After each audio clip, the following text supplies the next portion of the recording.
Bonjour, ici Virginie, bienvenue dans mon atelier. Je vais mettre cette petite intro avant le début de la vidéo d'Ico du Scrap, la lettre P.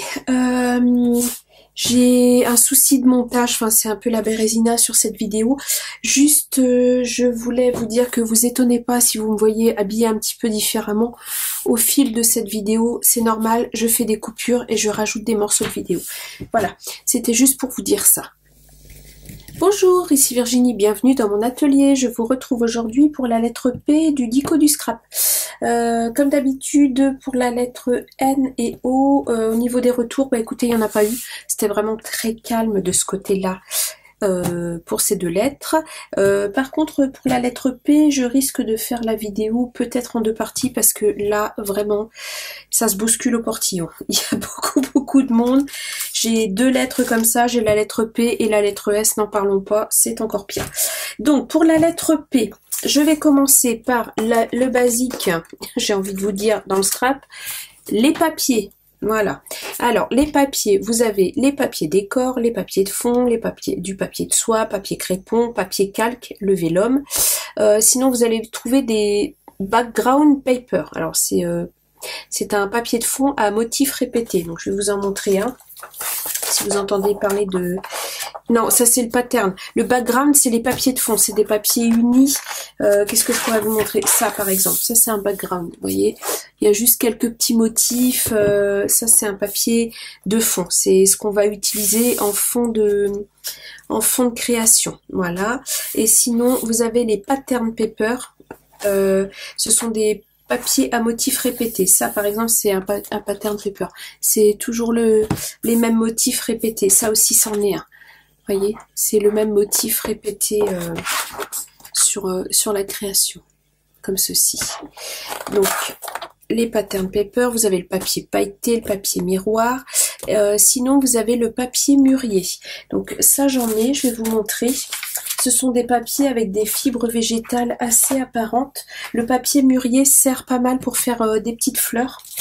On s'en sert pas mal. Donc je vais vous en montrer un. Je vais essayer de vous le montrer. Voyez la texture qu'il y a sur ce papier. Au toucher, ça ressemble un petit peu à du papier buvard. Et c'est un papier qui se travaille assez bien en fait pour la mise en forme. Vous voyez, je le mets comme ça et on voit le pli qui apparaît. Donc ça, vous trouverez facilement des petites fleurs faites en papier mûrier. Et sinon, moi j'ai d'autres papiers que je vais vous présenter. Donc j'ai du papier de manguier. Voilà, ça peut servir. C'est le genre de papier qui va plutôt servir par exemple dans un junk journal. Donc ça, c'est du papier de manguier.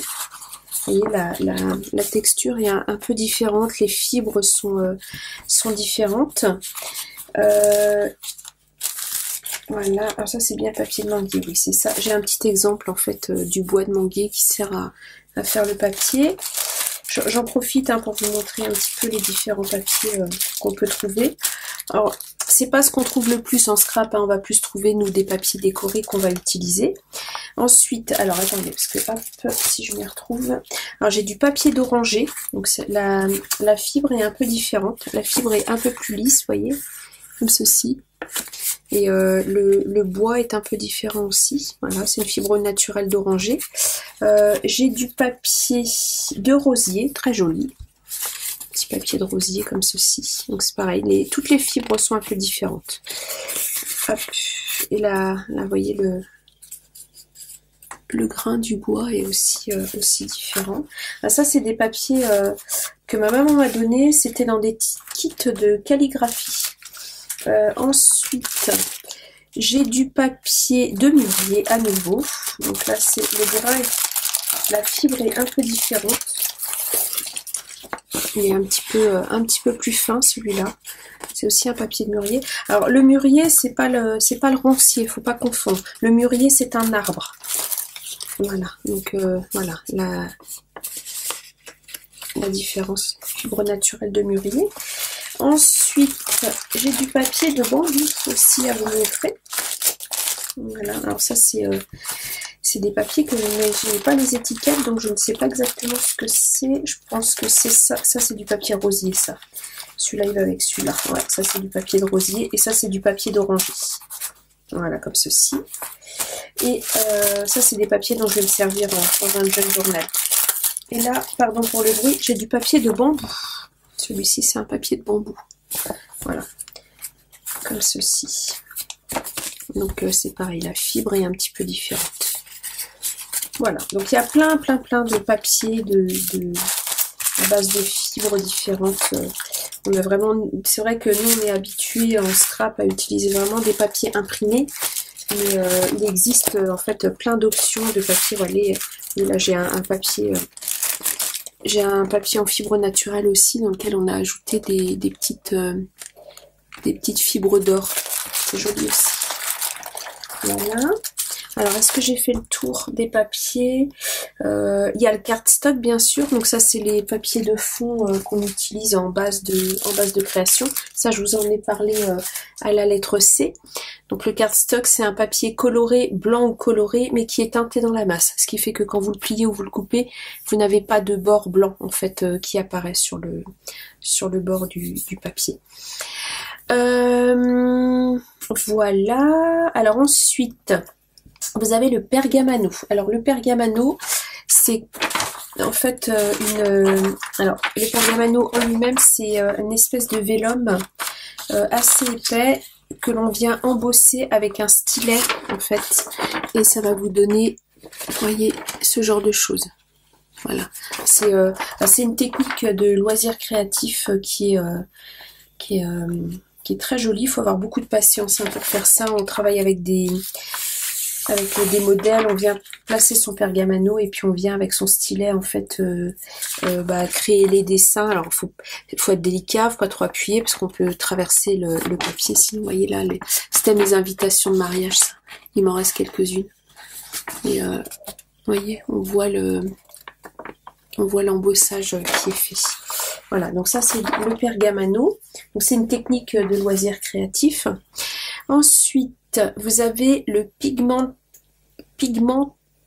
je vais réussir à le dire, pigment ink. Ce sont les encres, en fait, les encres colorées qu'on peut avoir. Donc là j'en ai plusieurs.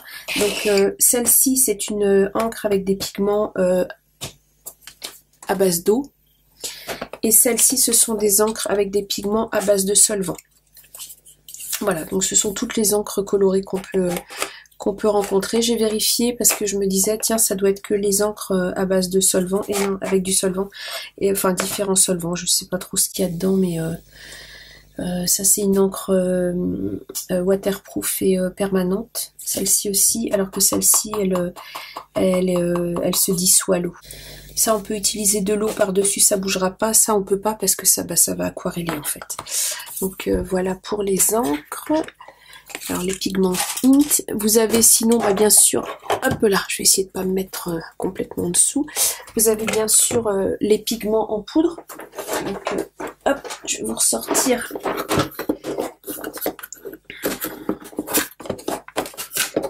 Voilà, ce sont des poudres colorées comme ceci, des pigments en fait tout simplement, sur lesquels on vient ajouter de l'eau et ça crée des fonds colorés.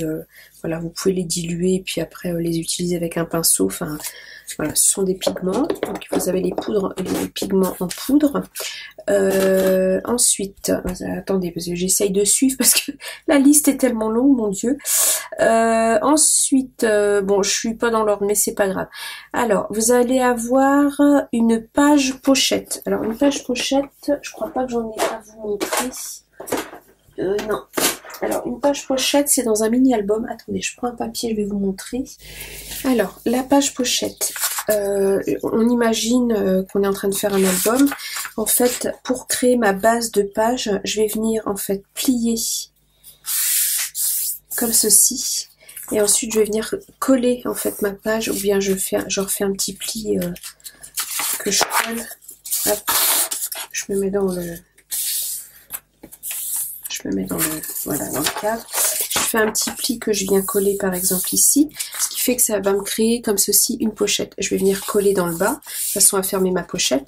Et En fait, chaque page va être faite comme ça, ce qui va vous permettre de venir mettre un tag en fait dans votre page pour pouvoir rajouter soit du journaling, soit venir y coller des photos, voilà. Ça, ce sont des pages pochettes parce que elles font en fait pochette tout simplement. Voilà. Ensuite, tac, tac, tac, tac, tac, page pochette, le pochoir. Alors le pochoir, je vous ai parlé du masque dans la vidéo M, et là le pochoir c'est tout simplement, voilà, c'est une forme comme ceci, avec des motifs que l'on va venir ancrer, et en fait quand on va enlever, il va juste nous rester les motifs dessinés. Là j'ai des petits flocons de neige, c'est voilà, ça c'est le pochoir, c'est en fait c'est le négatif ou le positif du masque, dont je vous ai parlé à la lettre M. Ensuite vous avez la poudre à embosser. Alors, attendez, je ramasse ça. Alors, la poudre à embosser, c'est une poudre faite de microparticules de plastique que l'on va venir appliquer sur une encre de type Versamark, ou bien une encre à séchage lent, qu'est-ce que j'ai en encre à séchage lent, moi? Qu'est-ce qu'on peut embosser comme encre? La Stazone. La Stazone est une encre à séchage lent. Ça, c'est une encre Pigment Ink aussi permanente. Et ça, c'est une encre colorée mais à séchage lent. Donc, on peut embosser aussi avec ça. Ou bien, c'est une encre, c'est tout simplement une colle, hein, que vous venez appliquer avec un tampon. Vous le tamponnez et ensuite, vous venez verser les microparticules. Voilà, c'est très très fin, c'est une poudre très fine, c'est des microparticules de plastique. Et quand vous venez chauffer avec ce qu'on appelle le heat gun, voilà, c'est un pistolet à chaleur tout simplement, ça fait fondre les particules de plastique, et en fait ça crée un effet de relief, et c'est ce qu'on appelle de l'embossage à chaud. Donc ça c'est de la poudre à embosser. Voilà. Hop. Voilà, ensuite, page pochette, pochoir. Alors, vous allez entendre parler de pop-up. Alors, un pop-up, c'est, ça peut être dans une carte, dans un mini-album. C'est une création qui va s'ouvrir en 3D quand vous allez ouvrir votre page ou votre carte. Je vais vous trouver, j'en ai pas là moi, parce que c'est des choses que je fais pas. Je fais très peu. Je vais vous trouver quelque chose à vous montrer. Alors, je vous ai trouvé cet exemple-là. J'en ai fait quelques-unes des cartes comme ceci. Alors, elle se met à plat pour la mettre dans l'enveloppe, et en fait quand la personne la reçoit, il suffit de la mettre en forme et ça crée une carte en relief. Voilà, c'est ce qu'on appelle un pop-up. Ou bien sinon dans des pages d'album, c'est ce genre de choses. Quand on va ouvrir la page, en fait va apparaître un relief où on va pouvoir venir mettre des photos par exemple ici. Et ça crée un effet pop-up, en fait, pop et voilà, pop et up. Un pop-up, tout simplement. Donc ça, c'est le pop-up. Et sinon, c'est Nathalie qui m'avait envoyé, voyez, c'est la carte. Alors quand je l'ai reçue, elle était à plat comme ça. Et quand je la déplie, hop, ça fait une carte en relief qui vient se poser comme ça. Et à l'intérieur, il y a le petit message. Donc ça, c'est une carte pop-up. Voilà. Donc voilà comme ceci. Alors ensuite vous avez le Project Life. Alors le Project Life, c'est une forme de scrapbooking qui se fait dans des classeurs, dans des pochettes plastiques. Je vais vous montrer un petit peu en quoi ça consiste. Alors hop, je vais essayer de... Voilà, je laisse... Voilà, ça se décline comme ça. Donc vous voyez, ce sont des petites pochettes plastiques. Donc là, il y a plein de formats en fait de pochettes différents dans lesquels vous venez glisser vos photos, faire du journaling et décorer. Alors le Project Life, c'est alors selon les personnes, il y a des personnes qui vont l'utiliser pour illustrer des événements particuliers. Il y a des personnes qui vont faire du Project Life, par exemple, qui vont faire une page par mois qui regroupe un petit peu les temps forts du mois.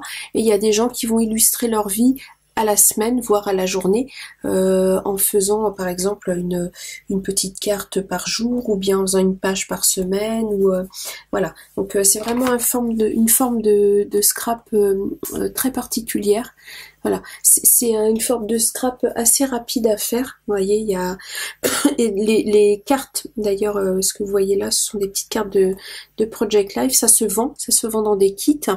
Vous achetez, voilà, il y a plein de cartes de couleurs différentes sur des thèmes différents que vous pouvez acheter, ce qui fait que vous avez juste à rajouter vos photos, vos journaling, pardon, quelques petits embellissements que vous venez coller soit sur les photos, soit sur directement sur les pochettes, et ça vous fait votre Project Life, voilà.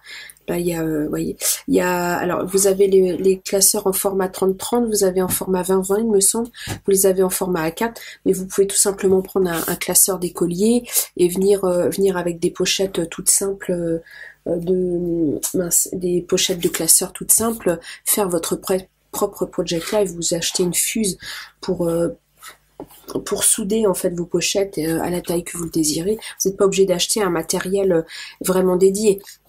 Vous pouvez couper des papiers de scrap, vous faire vos propres cartes. Enfin, il y a mille et une façons de faire du Project Life. Et on n'est pas obligé d'acheter le classeur Project Life et le matériel Project Life. Voilà, c'est comme ceci. Et je crois que je vous ai dans la même veine, je vous ai parlé des planeurs. Alors vous avez le planeur qui sert d'agenda, qu'on vient décorer, enfin tout ça, et vous avez aussi le memory planner. Alors le memory planner, ça rejoint un petit peu le Project Life, donc ça va être un planeur, c'est pas mal Mambi qui fait ça, donc vous avez un planeur comme ceci, sauf que, alors il est daté, ou non d'ailleurs, vous pouvez vous-même mettre les dates, et en fait vous venez illustrer en fait soit votre quotidien, soit la semaine, rajouter des photos, il y a des espaces spécifiques pour les photos. Je vais essayer de vous trouver ça d'ailleurs, ça va être plus simple. Hop là, tac. Alors, Memory Planner. Je vais vous trouver ça. C'est un peu décousu comme vidéo, je suis vraiment désolée, mais c'est un peu la vidéo de la galère. Alors, Memory Planner, hop.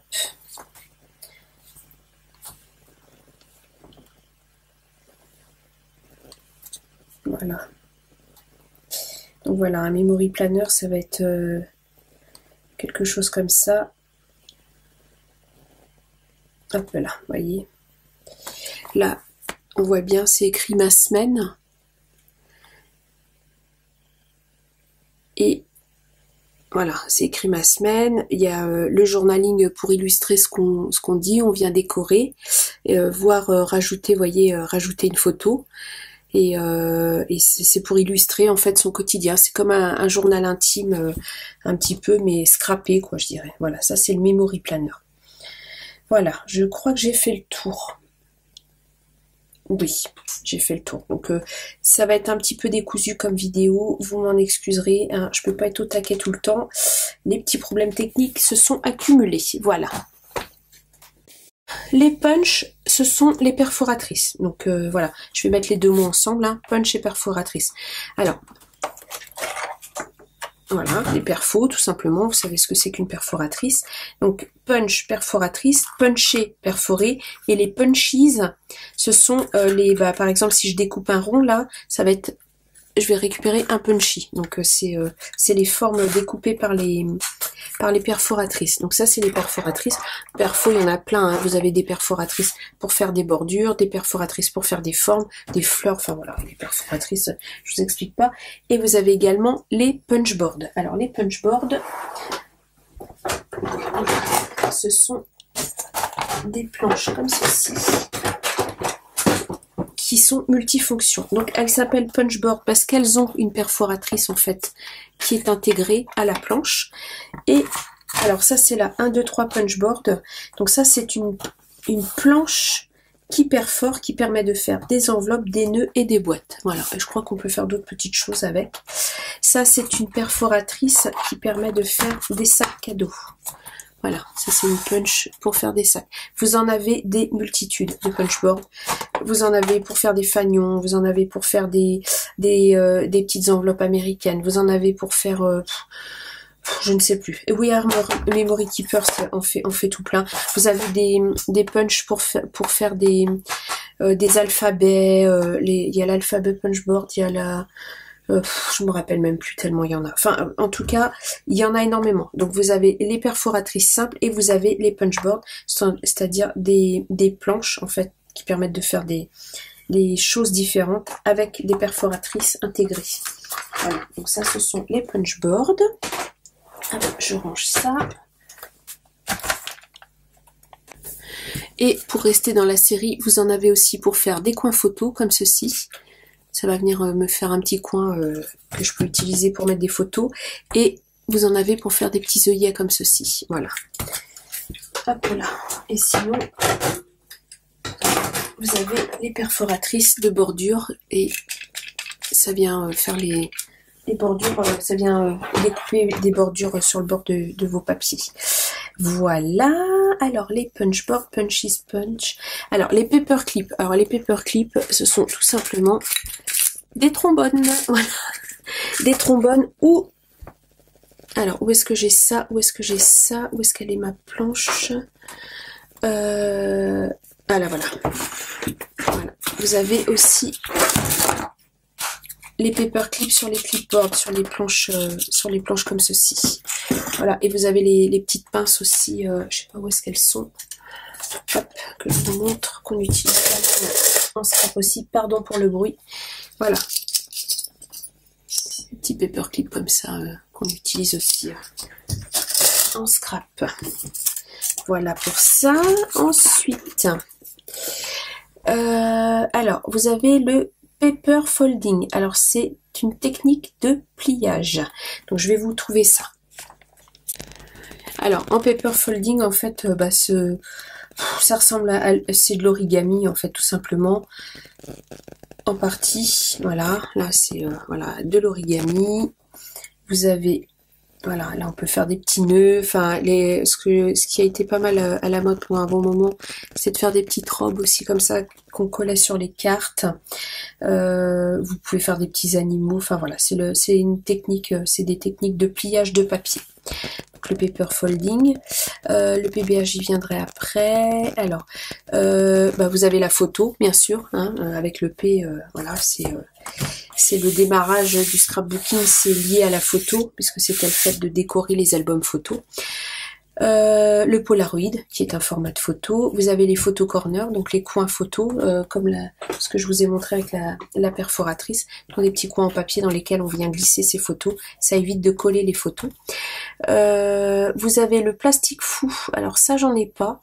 Faudrait que j'en achète, tiens d'ailleurs.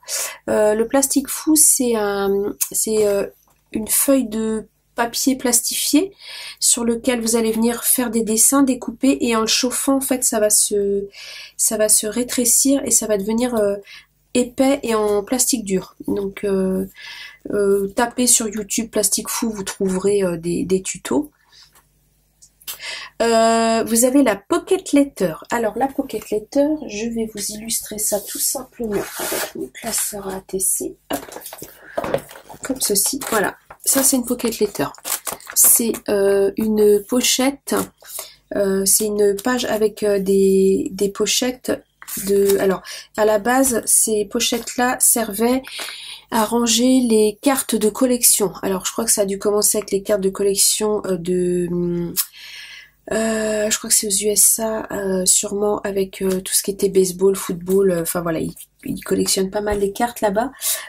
Et ça a été détourné en scrap, comme on détourne énormément de choses en scrapbooking, on s'approprie pas mal de supports. Donc une pocket letter comporte 9 pochettes et une mini pocket letter comporte 3 pochettes. La mini pocket letter, je crois que c'est... Alors j'ai un doute. Je veux pas dire de bêtises.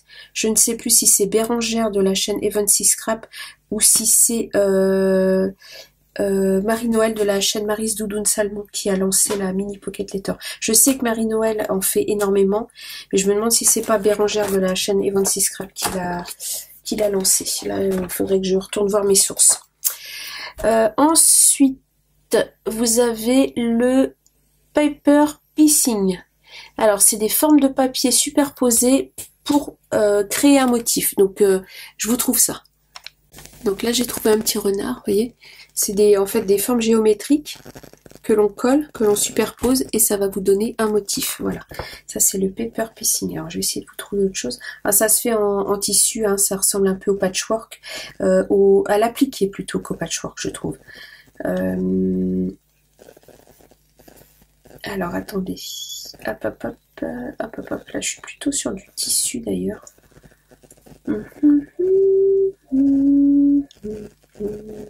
Ah, c'est pas tout à fait l'iris folding. L'iris folding c'est vraiment avec des bandes de papier. Paper piecing là, hop, voilà. Je vous montre. Voilà, là il y a une jolie rose, comme ceci. Voilà, ça c'est le paper piecing. Et vous avez le paper tearing. Alors le tearing, c'est l'art de déchirer du papier pour lui donner de la forme. Là, c'était du papier découpé et superposé. Et je vais essayer de vous trouver ça, paper. Alors, paper tearing art image. Hop. Voilà, c'est du papier déchiré. Bon, là, c'est pas très représentatif, je trouve. Hop. Alors, consulter. Non, je veux juste... voilà. Là, ce sont des petits morceaux de papier déchirés, collés. Hop, plus je me rapproche, plus c'est clair. J'espère que ça va pas grésiller par contre. Je couperai le son sinon. Voilà, ça c'est du paper tearing. Le papier a été déchiré. C'est l'art de déchirer du papier en fait, tout simplement. Voilà, bah c'est ce qu'on faisait en faisant des boules de papier crépon à l'école, on est bien d'accord, hein? Ouais, je faisais ça en maternelle. Alors, pour former... Alors, paper tearing, art de déchirer du papier pour former des contours, plus exactement. Ensuite, vous avez le Pocket Tool. Alors, le Pocket Tool, je vous ai fait un tuto il n'y a pas longtemps. Et voilà, c'est ceci. Ça, c'est nouveau en scrap. Voilà, c'est une petite mode là qui est en ce moment. On utilise, là, c'est des petits pics à brochettes qu'on vient décorer. Et ça sert à faire des trous dans le papier. Ça sert à enlever les petits morceaux de papier qui restent coincés dans les dies. Enfin, voilà, ça sert pas mal. C'est tout mignon. C'est nouveau, moi j'aime bien. Des Pocket Tools. Voilà. Ensuite, vous avez le plioir. Bon, alors le plioir, vous avez 3 sortes de plioirs. Vous avez le plioir en plastique. Vous avez le plioir en téflon, mon favori. Je l'adore. Parce qu'il ne lustre pas le papier quand vous le pliez avec. Il coûte un peu plus cher, mais sincèrement je le trouve bien. Et sinon, vous avez le plioir en os. Ça je n'en ai pas et j'en achèterai pas. Personnellement ça me dérange d'avoir un plioir en os. Mais voilà. Si vous avez l'intention d'investir dans un bon plioir, parce que moi avant de trouver celui-là qui est vraiment bien, bah voilà, j'ai acheté ça, j'ai acheté ça, j'ai acheté ça, j'ai acheté ça. J'ai acheté ça. Donc autant vous dire que tout ça réuni, bah, j'ai le prix de celui-là. Donc si vous débutez, que vous avez le budget pour vous acheter un bon plioir, je vous conseille un plioir en téflon. Les prix ont beaucoup baissé. Sur Craftelier, il doit être à 11 € à peu près. Mais bon, vous en avez pour longtemps. Et franchement, ça lustre pas du tout le papier. Ça laisse pas de marque sur le papier. C'est pas mal du tout. Voilà. Ensuite, alors vous allez entendre parler de tampon photopolymère. Alors le tampon photopolymère, c'est un tampon clear mais d'excellente qualité. C'est un tampon qui va être bien épais, assez rigide et qui est très résistant. Voilà. Donc voilà pour le tampon photopolymère. Ensuite, vous allez entendre parler de pouces. Alors, vous avez en mesure, vous avez les centimètres. Je vais vous montrer sur cette règle-là. Donc vous avez les centimètres, hein, je vous explique pas. Vous avez les inches, et en fait, 1 inch correspond, c'est la mesure anglaise, et correspond à 1 pouce en français. Et c'est 2,54 cm. C'est les anciennes mesures. Vous aviez le pouce, le pied, le coude, je crois que c'est tout. Une coudée, ouais, je crois que c'est tout. Il n'y avait pas le bras aussi pour une brassée, je crois, ou un truc comme ça. Mais voilà, le pouce correspond à 1 inch et ça fait 2,54 cm. Ensuite, pardon, le PBA. Alors le PBA, c'est un format de scrap qu'a inventé Sabella, pardon, de la chaîne Sabella Fantasy Création, 77, si je ne me trompe pas. Excusez-moi. Et le PBA, c'est un... Alors c'est un Polaroid bonheur d'artiste. Et c'est un petit format de scrap en format de Polaroid. Je crois que j'ai envoyé tous mes PBA. Je crois même pas que j'en ai un sous la main. Je cherche, je vous dis. Alors là, je vous raconte des carabistouilles. Forcément que j'en ai un. Sabella m'en a envoyé un pour mon concours des 400 abonnés. Donc voilà ce qu'est un PBA. Donc elle est partie pour créer le PBA de la matrice de découpe Polaroid de chez Action. Donc c'est alors Polaroid bonheur d'artiste. Donc à l'avant vous faites la décoration que vous voulez et à l'arrière en fait il faut qu'il y ait une petite pochette avec une citation positive. Donc ça peut être un petit mot gentil que vous envoyez à la personne, ou bien vous allez chercher une citation positive que voilà que vous recopiez sur votre PBA. Donc ça c'est le Polaroid bonheur d'artiste. Je vous renvoie vers la chaîne de Sabella, elle en fait régulièrement et là elle vient de faire un concours des 1 an du PBA, donc vous trouverez pas mal de vidéos avec des présentations de Polaroid bonheur d'artiste. Donc voilà, je vérifie que j'ai fait le tour et je vous retrouve. J'ai oublié 2 choses, alors les perles, bon voilà, hein, qu'on utilise en scrap pour faire des petites créations, faire des bijoux d'album, enfin voilà, les perles, je vous explique pas ce que c'est qu'une perle, et les planeurs, j'ai failli oublier parce que c'est aussi un domaine de scrap. Vous allez trouver pas mal de vidéos de Plan With Me. Alors vous avez des planeurs type Mambi comme ça. Attendez, je ne sais même pas où est-ce que j'ai mis les pages de mon planeur, je les ai enlevées. Bon là j'ai juste gardé les pages parce que je l'ai terminé, donc j'ai enlevé l'agenda qui était dedans et on vient le décorer, on vient voilà, on vient noter tout ce qu'on a à noter. Donc là j'en ai un comme ça, là j'en ai un de chez Action que j'ai en cours en ce moment. Voilà, je m'en sers, vous voyez, je m'en sers pas mal. Là, je marque mes vidéos à sortir et tout ça. Donc ça c'est mon planeur. Moi je les décore pas trop. J'ai eu un petit, voilà, comme j'aime tout voir, tout essayer, tout tester, tout. Donc j'avais acheté le planeur, les stickers, les machins, les trucs que je ne tiens pas. Donc je m'en sers juste comme agenda maintenant et puis ça va bien. Alors, à la lettre P, vous allez trouver les pattes de structure. Donc les pattes de structure, ce sont des pattes qui ressemblent un petit peu à un enduit, je dirais. J'en ai un exemple là, si j'arrive à vous l'ouvrir, voilà. Je pense que vous voyez, ça ressemble un petit peu à un enduit. Et en fait, ça vient s'utiliser avec facilement des pochoirs pour donner un relief à vos créations.